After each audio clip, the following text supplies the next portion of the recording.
Les mots tuent. Si les gens savaient combien les mots détruisent les relations, détruisent les rêves, détruisent l'estime de soi, ils auraient un filtre dans la gorge. Si vous n'êtes pas capable d'apprécier, de faire des éloges, taisez-vous. Vous êtes sur les télévisions, mesdames et messieurs, bonjour et bienvenue dans Parakou No Limites. Pour ce numéro, je reçois pour vous monsieur Soldik Amoussa, étudiant à l'université de Parakou. Je vous le présente après ceci. Bonjour à vous, monsieur Soldik. Bonjour, madame. Comment allez-vous? Je vais très bien. Et de votre côté? Ça va aussi. Alors, pour commencer, dites-nous, quel est votre meilleur souvenir de la vie? Bon, mon meilleur souvenir de la vie, c'est de devenir un grand quelqu'un demain. D'accord. Alors, quelle est votre pire déception de la vie? Bon, selon moi, bon, pour le moment, pas encore. Vous n'avez pas de déception, même pas de déception amoureuse? Bon, il y a, mais c'est pas trop comme ça. C'est pas trop. Vous avez quand même connu de déception amoureuse, non? Alors pourquoi vous ne voulez pas partager avec nous? Oui. Bon, en fait, ce n'est pas si compliqué comme ça, c'est bon. C'est pas si compliqué. Ok, quel est votre pire regret de la vie? Bon, le pire regret de la vie pour moi est que je regrette aujourd'hui d'avoir une copine qui m'a trahi. D'avoir mis votre confiance sur une fille qui a fini par vous trahir. Oui, je lui ai laissé la confiance de ma vie, mais elle m'a trahi par la suite, ce qui m'a trop marqué. Alors vous voulez demander pardon à quelqu'un que vous avez offensé, dites-le lui directement, il vous écoute. Bon, pour le moment, je demande pardon à monsieur Adam Ismaël. Il est qui pour vous? Bon, je peux dire qu'il est mon rival, parce que je lui ai parlé mal à cause d'une fille. Je lui demande pardon. Ensuite, qu'il me pardonne encore de plus. Il vous pardonne. Attendez, lui sortait déjà avec la fille avant que vous ne veniez draguer la fille, ou c'est qui draguait la fille en première position? On peut savoir? La fille était avec moi. Okay. Oui. La fille est votre copine. Elle est toujours votre copine? Oui. Maintenant, c'est en ça que lui est venu rentrer. Oui, exactement. Et vous lui avez mal parlé, c'est ça? Oui. Mais pour le moment, je regrette. Vous regrettez? D'accord. Le chemin tourne, on ne sait jamais. Lui et moi, on peut se voir ailleurs, dans une société, on ne sait jamais. Alors, quelqu'un vous a énervé, quelqu'un qui vous a fait du mal, un truc que vous n'avez pas aimé, dites-le lui directement, il vous entend, mais sans injure, s'il vous plaît. Bon, quelqu'un m'a énervé une fois. C'était ma tante. C'était ma tante. Bon, ma tante paternelle. On peut savoir ce qu'elle vous a fait? C'est juste côté mes études. Elle ne voulait pas que je continue mes études, mais j'ai décidé de quitter là. Vous êtes resté avec elle, c'est ça? Oui. Elle n'a pas voulu que vous continuiez? Oui. Non. Avant le bac même. Après, même avant le bac. Oui. Même avant le BEC, je dirais. Bon. Avant le BEC. Oui. Alors pourquoi elle n'a pas voulu que vous continuiez? Elle est une grande commerçante. Bon, elle voulait que je l'accompagne côté ses activités. Or, moi, j'ai décidé de continuer mes études. Bon. Comme j'ai compris déjà le système, j'ai décidé de quitter à côté d'elle, que finalement pour rester ailleurs et continuer mes études. Bon. Elle a réagi comment face à ça? Bon, c'est-à-dire, elle voulait que j'abandonne et continue avec elle. Quand vous avez fui la maison, c'était comment sa réaction? Bon, sa réaction, elle n'a rien dit. Depuis ce temps, elle ne m'a pas appelé, moi aussi, je ne l'ai pas appelé. Bon, c'est depuis 2019. Jusqu'à aujourd'hui, vous ne l'avez pas appelée, elle non plus ne vous a pas appelé? C'est comme ça, oui. D'accord. Alors, vous avez perdu un ami, ça peut être aussi une amie, quelqu'un que vous avez perdu de vue et vous voulez le retrouver. Et votre cri de cœur est là où il peut vous joindre. Bon, j'ai perdu vraiment un ami que j'aime plus. Ami d'enfance, c'est ça? Bon, oui, c'est ami d'enfance. Il s'appelle Latifou, Assouma Latifou. Il a voyagé, c'est ça? Non. Il était en train de faire job. Il chargeait le sac de maïs sur la tête. Quand il est tombé, il s'est fini. Oh là là, il est décédé. Décédé. Paix à son âme. À son âme. Je prends ce temps pour prier pour lui. Que son âme se repose en paix. Et que la terre soit légère pour lui. D'accord. Monsieur Soldic, si on vous donne le pouvoir de Dieu en 30 minutes, qui allait vous faire disparaître de votre vie? Pourquoi? Bon, si on me donne ce pouvoir, je ne peux rien faire. Hein. Je ne peux pas faire disparaître personne. Hein. Vous n'allez pas faire disparaître quelqu'un? Pas cette idée. Alors, toujours avec ce pouvoir de Dieu en 30 minutes, qu'est-ce que vous allez changer pour votre pays, le Bénin? Bon, pour mon pays, le Bénin, bon, si j'ai reçu quelques pouvoirs. Si on vous donne le pouvoir de Dieu en 30 minutes, qu'est-ce que vous allez changer? Bon, je vais essayer d'aider la population. Oui, afin que moi-même je puisse évoluer. Vous allez les aider dans quel sens? Bon, par exemple, si c'est un pouvoir très très puissant ou bien spirituel, je vais essayer d'aider les malades, par exemple, les gens qui sont dans des difficultés, etc.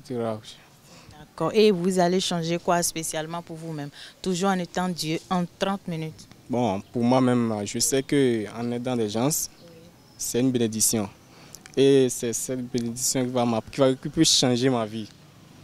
Ou rien. Alors, Monsieur Soldic, si Dieu vous met face à un dilemme, c'est-à-dire d'un côté, vous allez choisir être extrêmement riche mais non viril. Vous n'allez pas pouvoir engrosser une femme. Et de l'autre côté, vous allez être extrêmement pauvre mais très viril. Quel choix vous allez faire? Bon. Être riche et non viril. Bon, je préfère rester dans la pauvreté. Hein. Pourquoi? Pourquoi ce choix? Parce que être dans la pauvreté, c'est comme si on a choisi d'être à l'aise dans la vie. Tu es dans la pauvreté, tu es à l'aise. Tu ne trouves pas, tu ne manges pas à ta faim, tu es à l'aise. Il y a pauvreté dans la pauvreté selon moi. Extrêmement, j'ai dit. Extrêmement. Voilà. Bon, je ne souhaite pas ça. Non, on suppose. Personne ne souhaite. Nous, on suppose ici. Et dans ce cas, si vous vous retrouvez face à ce dilemme, qu'est-ce que vous allez faire? Bon, je vais essayer de prier Dieu, c'est tout. Vous allez prier? Oui, je vais prier. Pour qu'il vous aide à faire le choix, c'est ça? C'est ça. D'accord. Monsieur Soldic, avez-vous une amoureuse? Bon, pour le moment, non. Ne mentez pas. Vous avez dit que vous étiez en train Parce que le problème, ça nous a divorcé carrément avec la fille. Parce qu'elle aussi, elle a commencé par faire, je la parle, elle ne me respecte pas, tout ça. Elle fait des choses. À cause de ce qui s'est passé. Voilà. Donc ça fait que moi, ça m'a découragé depuis ce temps. Donc je n'ai même pas l'intention de chercher encore une autre fille. Donc j'attends juste la proposition des parents. Et actuellement, vous attendez la proposition des parents. Vous attendez que les parents vous proposent une fille, c'est ça? Pourquoi ne pas choisir de votre choix? Si on a une fille de notre choix, c'est à nous de l'amener chez les parents. Oui. Bon, moi, selon moi, je pense que c'est elle. Je vais l'amener chez les parents. Il n'est pas encore tard, non? Il y a plusieurs filles sur le campus, non? Vous savez, quand on est découragé, on a aussi l'idée que les autres aussi seront comme ça. Voilà, c'est ce que on a souvent. Maintenant, vous voulez que les parents choisissent une fille pour vous. Et au cas où la fille que vos parents vont chercher pour vous, ça ne va pas, la fille là ne va pas vous intéresser, ne va pas vous plaire, qu'est-ce que vous allez faire?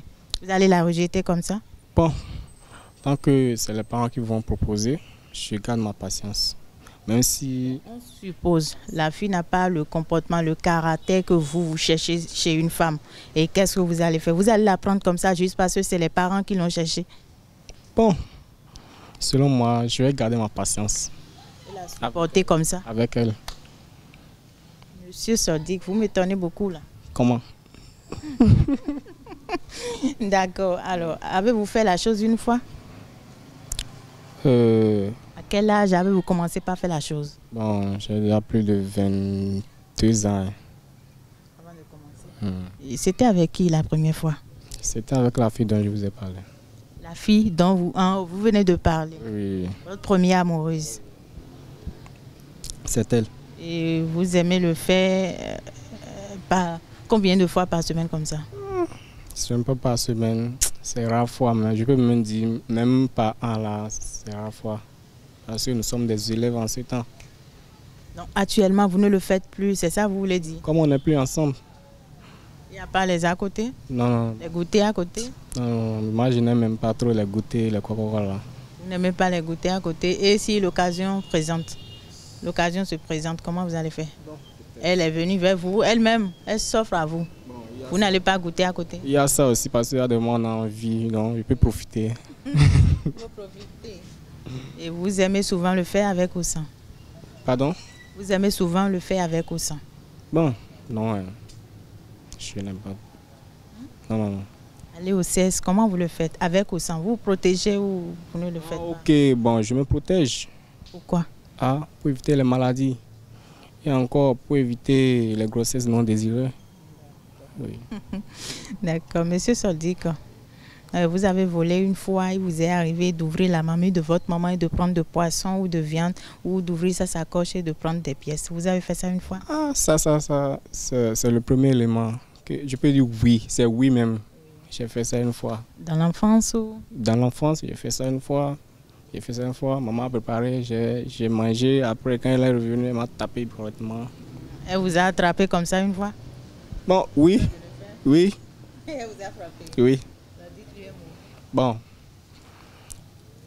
Je remercie maman parce que le fait qu'elle m'a tapé comme ça, là, ça m'a guidé à ne plus voler. Parce que actuellement, là, quand on parle du vol, je n'aime pas du tout. Je n'aime pas du tout. D'accord. Alors, une dernière question pour clore l'émission. Vous allez faire un vœu, un souhait pour le reste de votre parcours, un dernier pour notre émission Parcours nos limites. Okay.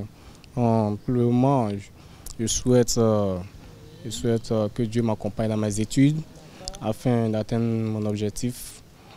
Ça, c'est mon souhait pour mon avenir. S'il vous plaît, dites-moi, je vais vous poser une question rapidement, ne le prenez pas autrement. Vous avez dit que vous avez vécu avec votre tante. Et les parents dans tout ça, ils sont encore vivants, non? Parce que vous attendiez qu'ils vous cherchent une fille que vous allez marier. Les parents sont où?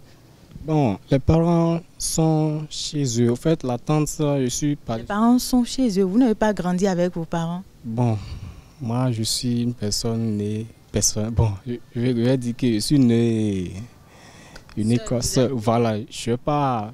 Petit frère, même père, même mère, ni petite soeur, même père, même mère. Je ne sais pas si vous comprenez. Donc, je ne suis pas grandi auprès des parents, quoi. Ok, mais vos parents sont toujours ensemble? Les deux parents sont toujours ensemble? Non, les deux parents ne sont pas ensemble. Oui, exactement. Ils ne sont plus ensemble. Voilà. Alors, merci beaucoup à vous, Monsieur Soldik. Merci beaucoup à vous aussi. Ça fait plaisir d'être en votre compagnie. Vraiment, merci beaucoup à vous. Il n'y a pas de quoi. Merci beaucoup. Je remercie votre entité, Esaïe.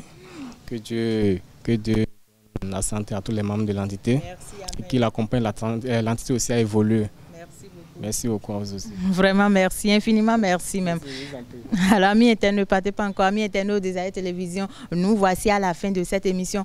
Merci de nous avoir suivis, merci pour l'attention et vraiment merci pour la fidélité. À très bientôt.